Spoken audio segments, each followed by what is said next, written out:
you say that he might be a project within the government, or even being, a puppet being controlled by a government official.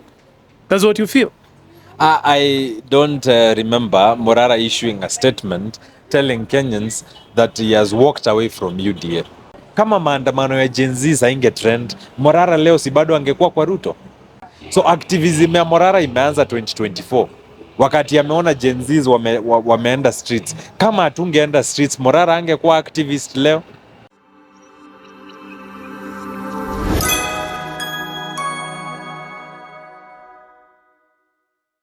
And if we lose this confidence in Kenyans, it will be so hard for us to regain this confidence. It is the same thing that Raila has done. Raila has lost confidence amongst Kenyans, same as Uhuru Kenyatta and Rigathi Gachagua, and they are finding it so hard to reclaim this public confidence.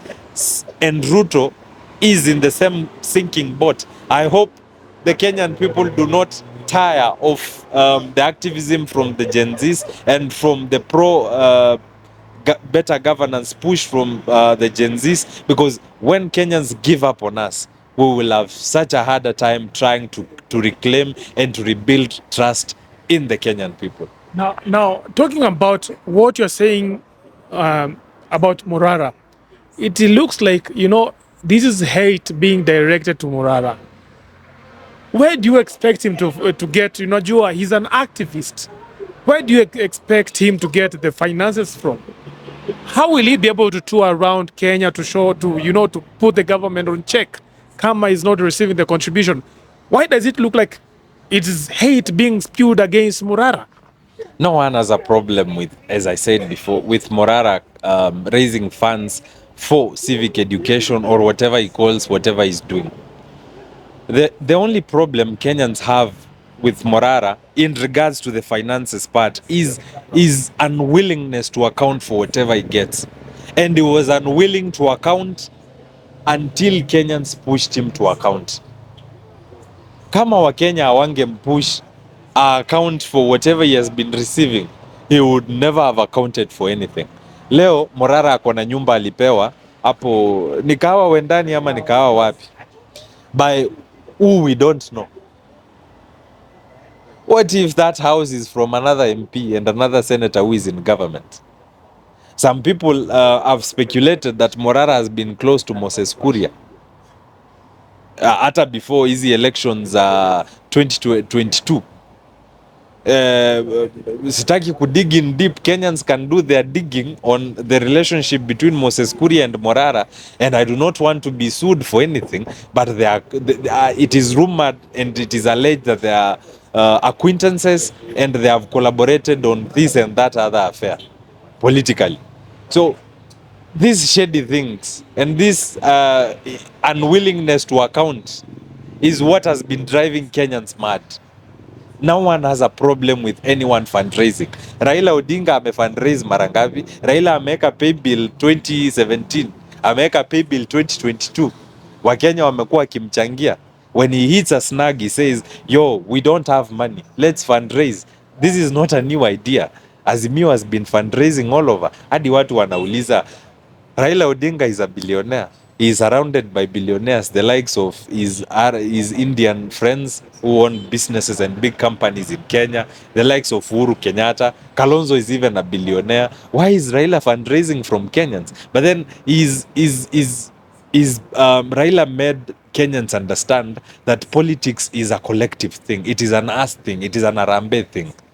And this idea of fundraising haijaanza leo na haijaanza na Morara. We've been fundraising for these people. If you've been in opposition before, you've donated probably 10 shillings and 50 shillings for Raila Odinga. Ni vile sasa ya Raila haikukuwa this pronounced. Hakuwa anarudia kila siku, oh ndio hii namba wekeni kitu, oh ndio hii wekeni kitu. It is the same thing we've been doing for Azimio and for the opposition team. It is not a new thing. Kenyans just want accountability.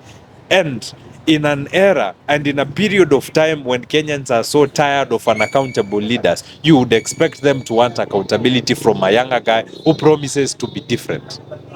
And do you feel maybe Morara Kebaso is overdoing this, asking for contribution? Is he going overboard with this begging? There was a proposal by a very brilliant Kenyan. Probably there are several other Kenyans who thought in the same line that to ensure that Kenyans have trust in Morara Kebaso and in the Inject Party, it would have been prudent if Morara set up a portal that would reflect how much he has received today, how much he has spent. Ndio kesho ukiitishwa pesa na Morara na unaona balance inasoma 1 million, namwambia hai, hapana, haitawezekana. Hiyo yenye uko nayo hapo bado ijaisha, because we are not trying to enrich anyone here, and we are not trying to um, give him capital for whatever business he wants to start or to jumpstart his life. I know he's doing good financially, probably, but that does not still save him from the accountability question. If he set up a portal that would show Kenyans how much he has received, how much is in the account, and how much he has spent on, because it is possible. Hii is your mambo iwezekani plug. It is a very simple thing. We have very knowledgeable Kenyans in the IT sector that could set up this portal for him. Mambo ya haraka sana. Mambo ya Wakenya hapa IT, Wakenya wamenishinda. They are so good. Kenyans are so good in IT. They would set up that portal. Some of them are even willing to do it pro bono. We have young people who are willing to deliver a public portal to Morara for free, and every other thing that would be beneficial to this Gen Z movement for free, so that we ensure that we protect our credibility and our reputation amongst Kenyans. Because if we let ourselves fall into disrepute, tutapoteza everything we think we have. Because if Kenyans stop trusting us, we will lose our power. Power comes from the people. And that is what Article 1 of the Constitution keeps on repeating. Every time I read it, power belongs to the people are sovereign. So if we lose the power that we have with the Kenyan population, then tutaenda kuappeal to, we cannot rule in Somalia or rule in Uganda. We must draw power from these Kenyans. And that is the idea of government. Government draws power from the people.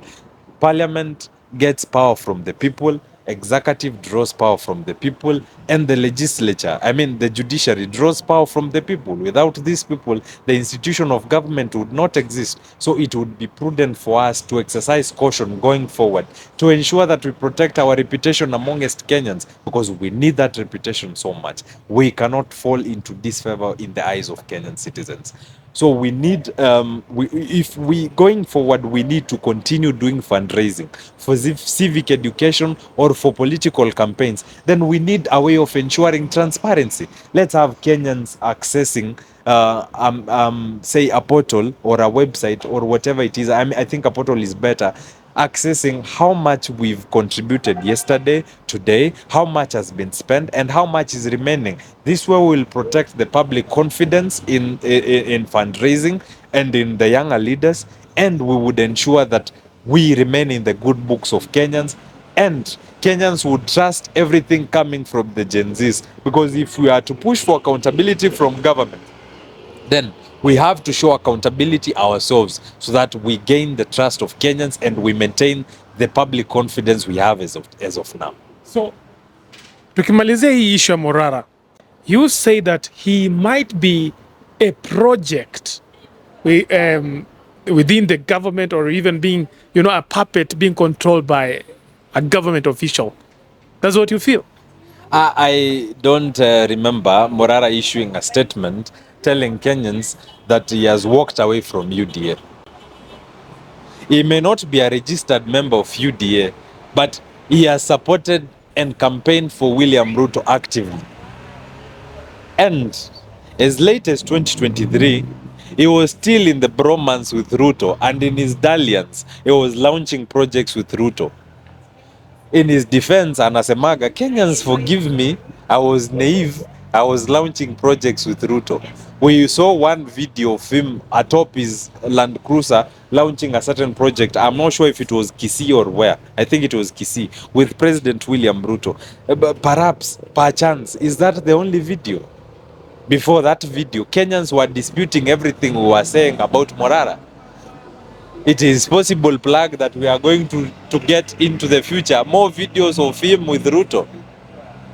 And I just mentioned his bromance and closeness with Ruto because he has already admitted it himself on live television that he has been a friend of Ruto before, as late as 2022 and 2023. So you tell me plug, mtu amecampaign for Ruto na amekuwa kilaunch projects na Ruto, leo hii 2024 ndo amegundua enyewe Ruto ni mbaya. It is illogical, and it does not make sense that when the young people went to the streets and spoke truth to power and reminded the president that he's running this country badly, and that the tax laws that he's proposing are punitive and repressive, and they severed ties with Ruto. Hiyo ndio wakati Morara aliona hata yeye aseme Ruto, mimi nimeoga mkono.